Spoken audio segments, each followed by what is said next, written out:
Danes smo se v Mariborskem letalskem centru pogovarjali o minulem tednu, ko so morali piloti poleteti večkrat v oblake, da so v Maribor in okolico reševali pred točo.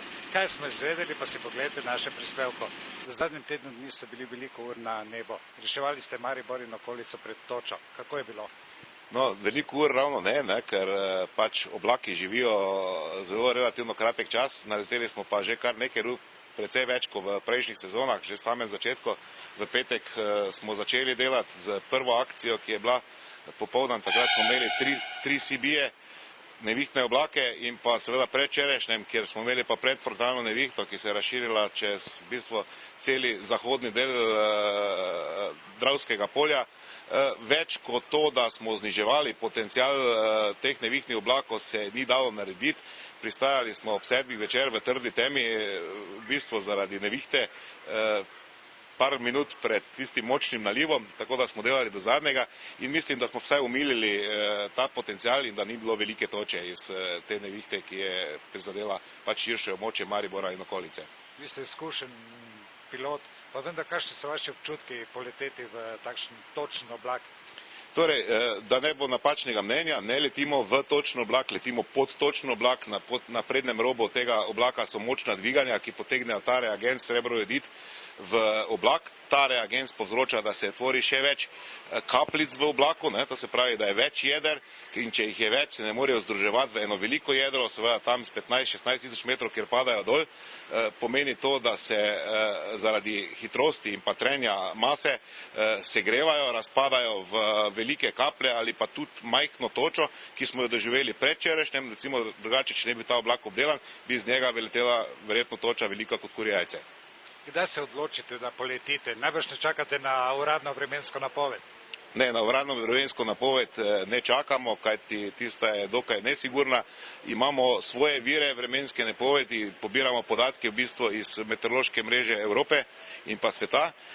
Uporabljamo sicer za backup tudi slovensko radarsko sliko, ki je prepočasna. Imamo avstrijsko radarsko sliko na 10 minut, kar je tudi prepočasno za delo, ki ga upravljamo. Zelo si želimo recimo svoj radar, tako kot ga imajo Avstrijci, ki daje sliko na 5 minut, kajti v vremenskih pojavih je 5 minut zelo dolga doba.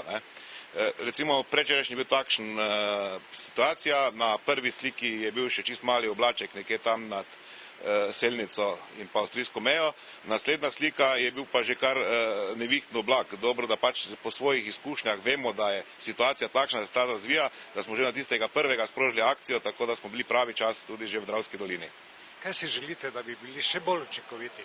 Predvsem si želimo, da bi našli financiranje za to obrambo pred točo, ki je že 10 let enako, stroški v letalstvu so pa šli v zadnjih 5 letih tudi za 500% in več gor, da bi lahko opremili za to področje 2940 kvadratnih kilometrov, ki jih branimo, še vsaj 2 letala, naredili še vsaj en podcenter v Ptuju ali pa Murski Soboti, tako da če nas zapira, lahko tudi drugi center dela iz druge strani in pa seveda, da razširimo to obrambo pred točo na celotno Slovenijo, da naredimo še en podcenter recimo za Dolenjsko in enega za Primorsko. To so namreč področja, ki se dajo braniti.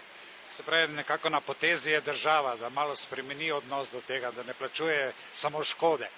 Ja, torej, treba je najti financiranje, recimo zdaj nam prihajajo na obisk Grki, 9.6. recimo, oni so verjetno najbolj financirana obramba pred točo v Evropi, imajo 6 dvomotornih letal in pa recimo njihovo financiranje se giblje letno tam okrog 10 milijonov evrov. Ekipa, ki se poda v boj s točo, je sestavljena iz?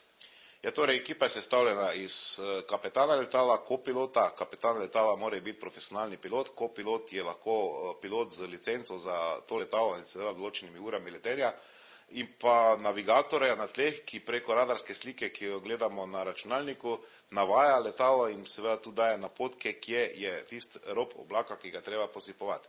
Seveda vse to snemamo z GPS sledjo in pa snemamo tudi radarske slike, ki z poročilom vred pomeni dnevno poročilo, ki ga pošiljamo dnevno na Ministrstvo za kmetijstvo, ki je pač glavni financer celega projekta. Spravi, da je tudi nekje srce vsega? Ja, srce.